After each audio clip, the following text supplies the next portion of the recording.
Hello and welcome to the lecture series on railways, harbour, tunneling and airport for the subject code 18CV645, Module 4, Session 2, Airport Planning, Objectives and Layout Characteristics. So, in this session, we are going to discuss about the airport planning, planning objectives, layout characteristics and references. So, moving on to the first thing, that is airport planning. So, as we know that planning is going to be referred to the scheduling of any actual development work. Similarly, in the airport planning, it refers to the preparation of a scheme beforehand for the development of an airport. So, it requires the sequence of what actually to be done for the complete development of an airport. Similarly, the requirement with respect to ensure the safety and the speedy of the transport for the air travel passenger, so that is also going to be taken in the airport planning. So, airport planning, as I said, it requires more intensive study before starting the actual project or the planning as compared to the other mode, because as we know that the aviation industry is going to be a dynamic one. So, forecast of that one is going to be somewhat complex, because as we need that data for the present and future methods or the forecasting has been done. Also, in order to have the adequacy with respect to coming or a new type of an aircraft, it needs to be accommodated in our planning. Hence, the airport planning needs a more intensive study as compared to other modes of transport. Moving on to the planning objective. So, as we said, each type of planning will going to have a definite set of an objective. Similarly, in this airport planning, we are going to be having the justification, formulate and also prepare and propose. So, these four is going to be called as an objective. So, let us discuss one by one. So, justify. So, what need to be justified? Justify the need for an airport. So, how we are going to justify the need for an airport? So, usually it is going to be measured with two quantity, that is the traffic which is going to be in the present and the future with respect to the passenger as well as the cargo. So, both need to be justified for the need of an hour of a airport for a particular city. Next is the formulate. So, what need to be formulated? So, all the geometrical features which is going to be essential or the component of an airport with their respective layout plan is to be formulated. So, that is the other objective of planning of an airport. So, next is a preparedness. So, prepare means after actual geometrical designing and components of all the features which is required for an construction of an airport.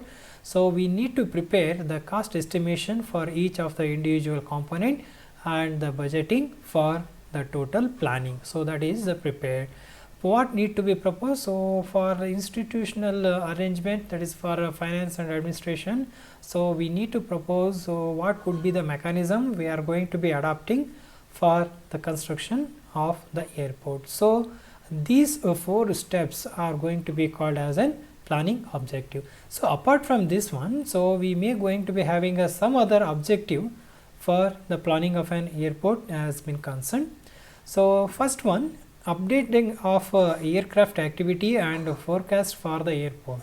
So, what are the different types of aircraft we have been operating and how much frequency of that particular type of an aircraft we have been operating, and what is its trend or the forecasting for the particular type of an airport has been concerned. So, that needs to be updated based on the study or for in the planning it needs to be included. So, that is one more objective.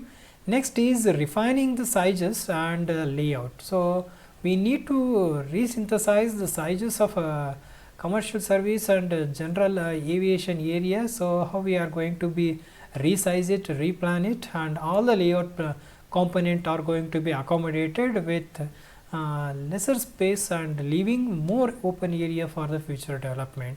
So, that is called as a plan refinement or synthesis. Next is going to be determining of preferred development for an alternative, so that in order to meet the airfield facility and its requirement, and lastly with respect to FAA safety and design standard. So according to Federal Aviation Authority, we need to give some amount of safety with respect to the passenger, with respect to operation and also maintenance. So these are going to be another type of objective we need to keep it in mind while we are going to planning for an airport. Next is provide a plan for an improvement. So if we need to increase the usage of a current airport, we need to take design standard for FAA recommendations, and also what are the additional facility we need to accommodate in the existing plan that needs to be taken care. So after is going to be identifying of optimum land side usages. So we need to optimize, and also is it the plan is going to be economically benefit or not, so compatible with respect to both the land side activities and also the air side development. So these are some more objective. So some more other objectives are going to be namely preparing of scheduling for a complete development of a project, so that it is going to be when we talk about the complete development, so capital improvement plan has to be taken care. So what is the total cost and how the expenditures are going to be met with. So next is going to be developing of a realistic and phased development with respect to maintenance plan of an airport. Similarly, we need to look into the environmental aspect, so that we need to have a preparedness with respect to environmental overview for the proposed development or planning activity for an particular airport. Similarly, we are going to be having some comprehensive airport standard manual to operate it, so for which is necessary for the information and regulation for the usage of the airport. So apart from that one, so some more parameters or objectives we are going to be having it. So that is a compatible land use pattern, height restrictions of a building when we are going to be concerned with the airport with the nearby vicinities. After that one, we are going to be having rehabilitating and reconstruction of airfield pavement, that is if you want to upgrade it for the higher level or higher type of airport, so sometimes we need to reconstruct or rehabilitate depending upon the usage.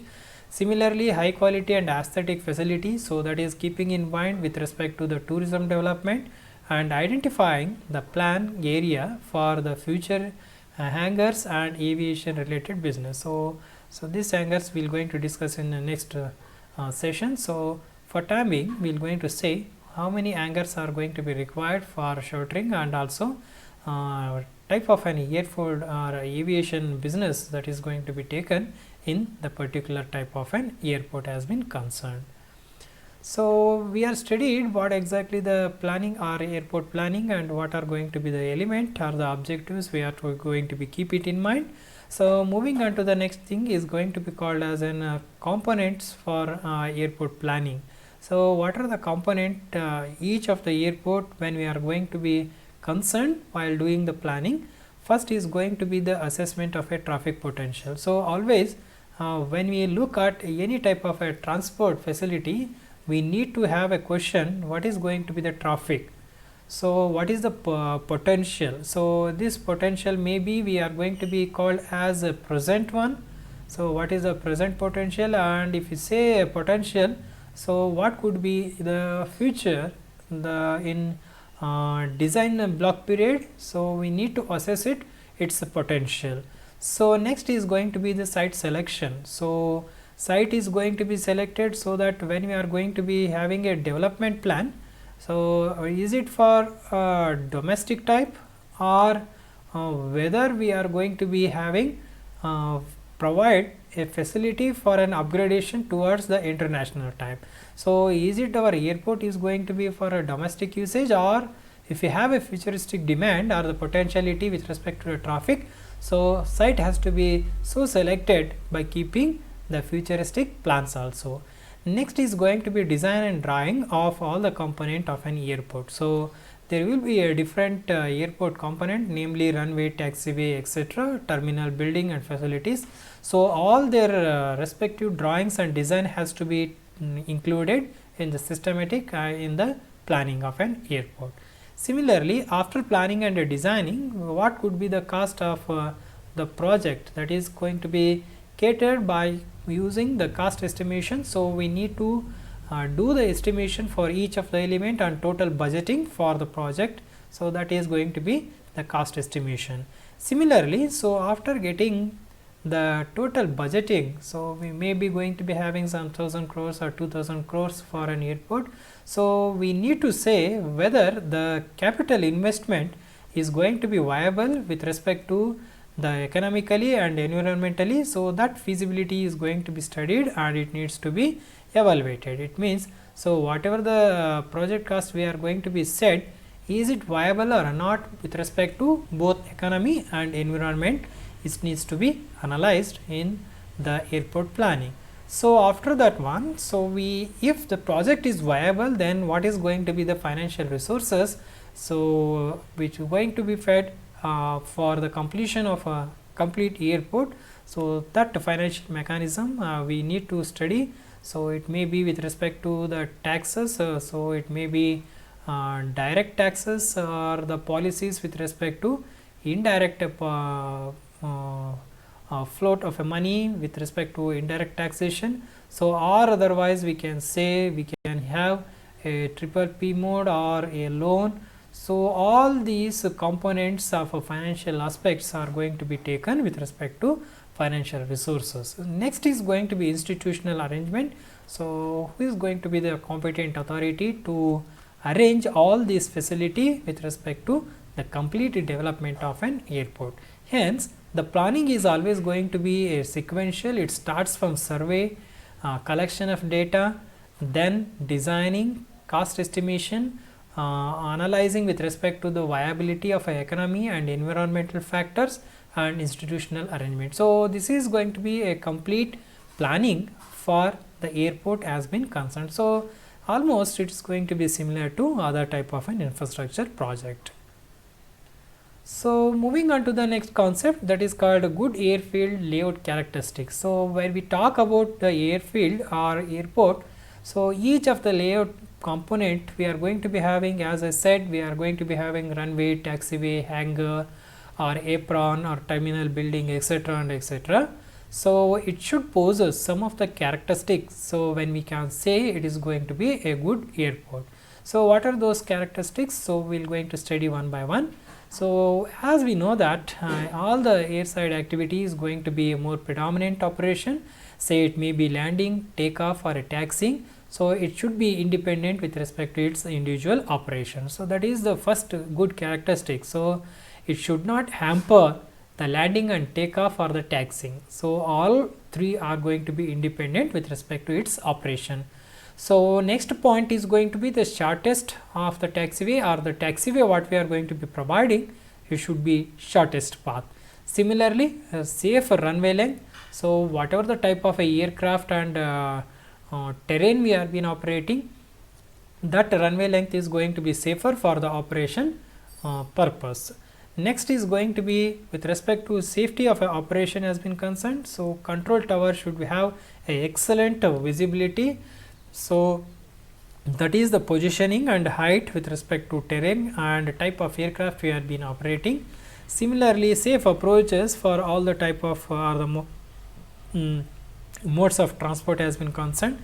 Adequate loading apron space. So, depending upon the how many type or categories of aircraft, different sizes, weight we have been operating, is it a cargo or a passenger, depending upon that one, the loading capacity should be adequate for the apron space has been concerned. Similarly, depending upon the passenger unit, how many passengers it is going to be taken care, so that we need to analyze with respect to comprehensive detailing with respect to terminal building and their facilities. So, in next sessions we are going to discuss what are the facilities that we are going to be providing in terminal facilities. Next is going to be the land area for the future expansion. So, that what I have said in the previous slide also. So, is it domestic or international? So, all the component needs to be updated for the future expansion. Hence, adequate land has to be acquired in the beginning itself. Similarly, the cost effectiveness, as we are going to be measured with what are the techniques we are going to be adopting to save the cost of a project, that is a construction, it may be material or the designing, whatever the thing.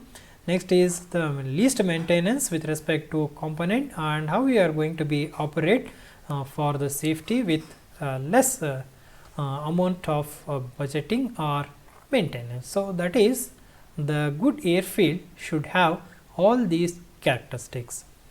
So, moving on to the next thing. So, we know we analyzed what is the planning, what are the objects to be covered. So, next concept is going to be the master plan. So, as we said, a complete development plan is going to be said to be a master plan. So, what are the objective of this one as concerned to the airport? So, as we said that we are going to be following the guidelines of FAA. So, according to that one, the objective of any master plan for an airport should possess an effective graphical presentation for ultimate development of an airport. It means all the designing and detailing drawing of all the layout has to be given by using all these component of an airport with respect to anticipated land use and adjacent to the airport. So, all these has to be, that is a land use pattern, and also the complete development has to be given. Next is to establish the schedule of a priority and phasing. So, what is the schedule and what is going to be the beginning of an airport or the targeting or a finishing time for the particular airport, and how do we going to phase it with respect to the priority fixation. So, that is in the master plan we need to give the emphasis for all these components.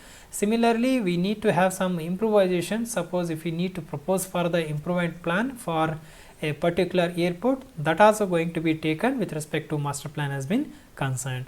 Next is to have a pertinent backup of information. So, always the backup information is going to be a data which is going to be useful for the complete development when we are going to be talk about the master plan. So, that is always the data to or the information is to be maintained in the data bank. Next is to describe the various concept and alternative proposal, so that we are going to be consolidate and we are going to be expedite the project in time. So, what are the FAA recommendations? So, we said some of the thing. So, we are going to be having different phases for the complete development. So, we are going to be talk about the airport planning has been concerned. There will be 4 phases. First one is airport requirement. So, why the airport is going to be, is it from the passenger or from the commercial, so or from the defense. So, why this airport is going to be required? So, that is going to be given in the first phase. Second one, according to our need, we are going to be selecting the site, then we are going to be planning it, designing it, and last phase is going to be having financial mechanism or financial plan. So, almost it is going to be similar to our master plan. So, moving on to the first phase, that is airport requirement. So, always the essential requirement is going to be talked with respect to the examination of a detailed site condition or with respect to the existing data which has been already gathered, so that we are going to be scale down our planning, what are the things to be added, new facility has to be added, so that the demand is going to be matched with what are the supply we are going to be providing it, or what are the status of a facility we are going to be upgrading. So, that is with respect to phase 1, that is the requirement. So, what are the additional facility we are going to be providing it? So, that is concerned with phase 1. Moving on to the phase 2. So, according to our requirement, so that is with respect to prima facie. So, second phase is always going to be the construction or the upgradation of the existing facilities. So, that is we require some additional site or the selection. So, this selection is going to be evaluated based on the available study of an airport requirement or airspace requirement, then land use and its cost. Apart from that one, what are the utilities it is available, and also the total development or the site development cost, including the political implications. So, all these parameters are going to be taken care while we are going to be select a site for an airport. So, moving on to the third phase has been concerned, that is planning. So, what we are going to be planning? So, we are going to be plan for the 4 of the element. One is the air side, that is the airport layouting. Next is the land side, that is the land use planning. terminal facilities and airport access plan. So all these 4 plans has to be taken care after taking the objective of the airport and the requirement of an airport after site selection. So first is going to be airport layout. So it indicates the configuration of a location, size of all the physical facility. It means all the individual component has to be planned and it needs to be configured. Next is going to be land use plan. So detailed land use within the proposed boundary has to be taken. Apart from that one, the land use that is going to be just adjacent to our outside the boundary, which is going to be affecting the existing airport, that needs to be taken with respect to land use plan. Next is going to be the terminal area plan, so in which the size and location of various buildings and the activity. So within our terminal area has to be concerned. Any other improvisations are going to be taken care, or any other additional facility if you are going to provide it, that needs to be taken in airport or the terminal area planning. Next is going to be access plan. So all the transport informations are going to be available within the region. So what are the modes access for airport has to be taken in the third phase. So that is called as an airport planning. So last is going to be the financial planning or financial mechanisms. So once again we are going to be having a 4 development planning. First is going to be schedules of a proposed development. So how are you going to select? Is it the plans are going to be a short term, intermediate or a long term? So depending upon the stage of improvement or the development activity and the time it is going to be coinciding, we are going to be having a different demand estimate. So that is going to be in the form of a scheduling we are going to be taken care. Say for example, only a runway improvement is going to be taken care. So that is increasing of a runway to accommodate aircraft. So that is going to be a short term. So next, if you increase or a complete upgradation is going to be a long term plan. So likewise, what exactly the proposal we are going to be made available for the development, that is going to be made in the first phase of financial planning, that is scheduling of development. Next is going to be estimate the development with respect to the cost has been concerned. So what are the different types of strategies or the options we are going to be adopting in the long term plan, intermediate or a short term plan has been concerned. So what is the budget or the estimate we are going to be preparing? So that is the second phase or the principle we have been adopting it. Next is the feasibility or the viability. So as we said, we need to look after what is the going to be the planning or the proposed estimate is going to be revenue generated or it is going to be benefit for the investment or not. That needs to be taken in feasibility analysis. And next is going to be financial feasibility, that is going to be need to scale down all the facilities which needs to be considered so that the fiscal capability and authority is going to be involved to check whether the project is going to be financially viable or not. So these are going to be the 4 phases it is going to be involved in the preparation of a master plan. So summarize this entire session. So we discussed about what exactly the planning, what are the things to be developed or objectives of airport planning, what is the master plan and how FAA recommends with respect to the complete development for an airport planning has been concerned. So to prepare this session, we had used some standard references textbook along with the Wikipedia as the web references. Thank you.